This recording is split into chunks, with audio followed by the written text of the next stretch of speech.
Today we profile Ernie Harwell, the most beloved man in Michigan history. Famous for his home run calls of "It's long gone. It's long gone."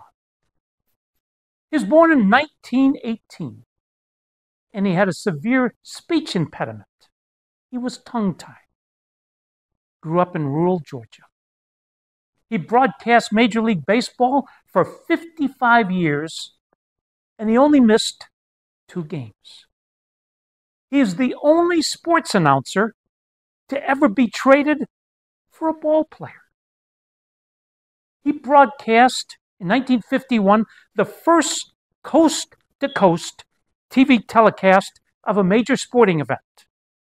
It was the 1951 playoff game between the New York Giants and the Brooklyn Dodgers that featured the famous Bobby Thompson dramatic game-winning home run known as the shot heard around the world. In 2003, at the age of 85, he signed a 10-year contract to be the spokesperson for Blue Cross Blue Shield of Michigan. During the negotiation with Rick Cole, Ernie said, "I'll do my best to fulfill this great offer or die trying." And he did a fantastic job as the Blue Cross Blue Shield of Michigan spokesman till he passed in 2010 at age 92. He used to say that whenever you have a choice of being right or kind, always choose kind. Never judge a man by what others say about him. His final game, the closing speech part of it was, "I might have been a small part of your lives. You've been a huge part of my life." He was the 3rd guest we ever had on the show, 2005. I said, "Ernie, during your induction speech in 1981, Cooperstown Baseball Hall of Fame, you shared 2 quotes.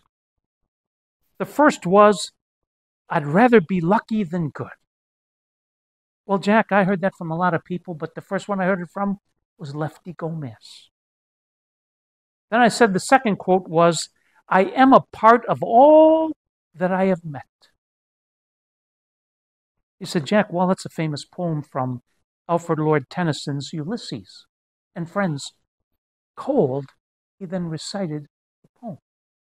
His memory was unbelievable. A few of his most favorite and famous catchphrases. "Baseball is a ballet without music, a drama without words. It's long gone. He's out for excessive window shopping. A man from Hamtramck will go home with that one. He stood there like the house by the side of the road and watched that one go by." On July 13th, 2005, one day after the baseball all-star game at Comerica Park, Dale Petrosky, the president of the Baseball Hall of Fame, brought 11 of his Hall of Famers to Oakland Hills Country Club for a breakfast and a round of golf. There were 30 of us that attended. I think we each paid $10,000 for that breakfast and round of golf. And the proceeds went half to the Baseball Hall of Fame in Cooperstown and half to Children's Hospital of Michigan. And Dale organized it, and Johnny Giannopoulos organized it as well. It started with Al Kaline welcoming his 11 fellow Hall of Famers to his country club, Oakland Hills Country Club, and then welcoming the 30 of us to spend time with his fellow Hall of Famers. Cardinal Maida then came and gave a little blessing. And then Dale asked Ernie Harwell to come up and would he tell us about these 11 Hall of Famers? And friends, he started out. The first one, Ernie Banks. He came up to, and this is what he said. He came up to the show in 1954. I was the announcer for the Baltimore Orioles at the time, and the Orioles manager was Jimmy Dykes. And one day at breakfast, he says, Ernie, that Ernie Banks will never make it. He has no stick. 512 home runs later, Jimmy Dykes was wrong about that one. Come to think of it, Jimmy Dykes was wrong about quite a few things. Ernie went on. A month or so later, the Cubs brought a second baseman, Gene Baker, up, thereby forming the first African-American double play combination in Major League Baseball history. Ernie Banks won the National League MVP in 1958 and 1959, while the Cubs finished last in the National League in both years. He was the first African-American to own a Ford dealership. He went on and on. Friends, for each one of these 11 Hall of Famers, Ernie gave you quotes and statistics like that, 2-3 minutes for each one, all 11 of them. And then he sat down. Dale came up to the podium, and he was going to pull names to decide who was going to play with who. And he said, before I start, I have to share something with you. Ernie left his notes. And with that, friends, he held up a little piece of paper like this with the 11 names of those Hall of Famers so that he wouldn't forget one. That almost 30 minutes while we ate breakfast of facts and figures, he never had a note. I think the man was 83 years old at the time. Another story about his incredible memory. There was one season when every Monday night, ESPN had their Monday night game of the week.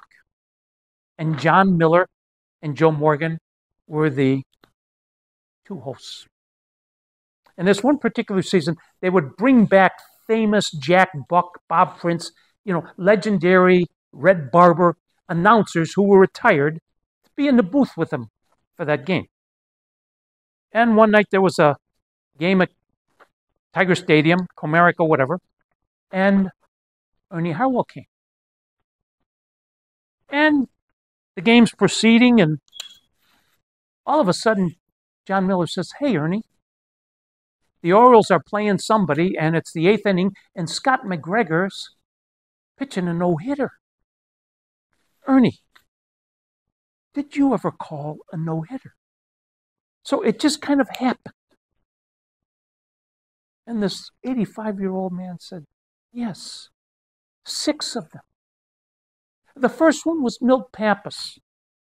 I was announcing for the Orioles, and he pitched a game against Whitey Ford, Yankees against Orioles. It was on such a day and year. And Milt Pappas beat Whitey 3-0.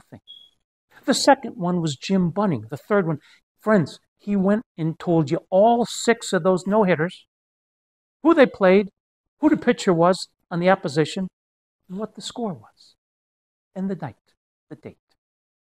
His recall was unbelievable.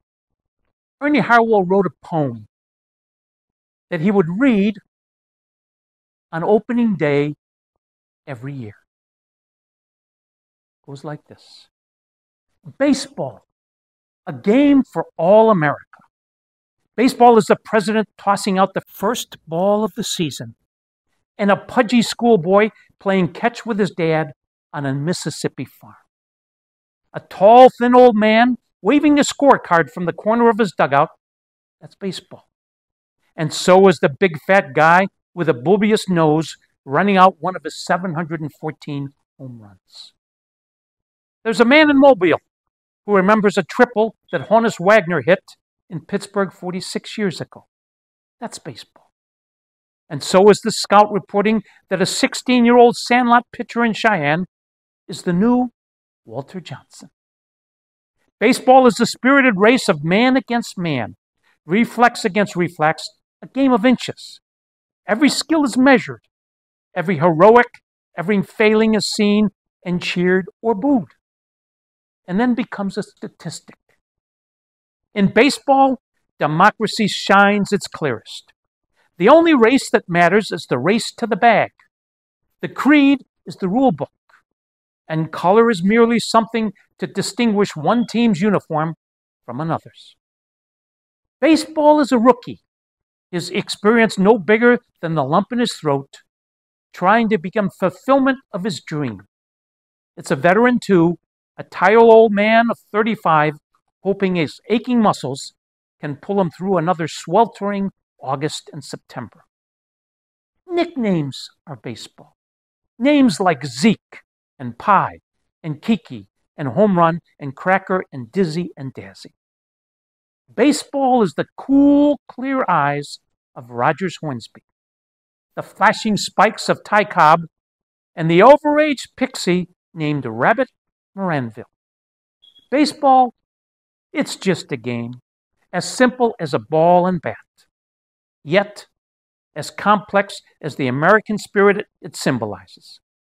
It's a sport, business, and sometimes even a religion. The fairy tale of Willie Mays making a brilliant World Series catch and then dashing off to play stickball in the streets with his teenage pals. That's baseball. So is the husky-voiced Lou Gehrig saying, "I consider myself the luckiest man on the face of the earth." Baseball is cigar smoke, hot roasted peanuts, sporting news, ladies' day, down in front, take me out to the ball game, the seventh inning stretch, and the Star-Spangled Banner. Baseball is a man named Campanella telling the nation's business leaders, you have to be a man to be a big leaguer, but you have to have a lot of little boy in you too. This is a game for America. This is baseball, a game for boys and for men. He wrote me his philosophy of life in 2001.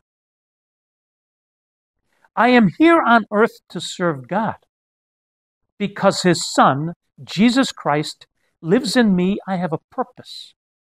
My aim is to do justice, love mercy, and walk humbly with God. I must trust him with all my heart, soul, and mind, and let him direct my journey.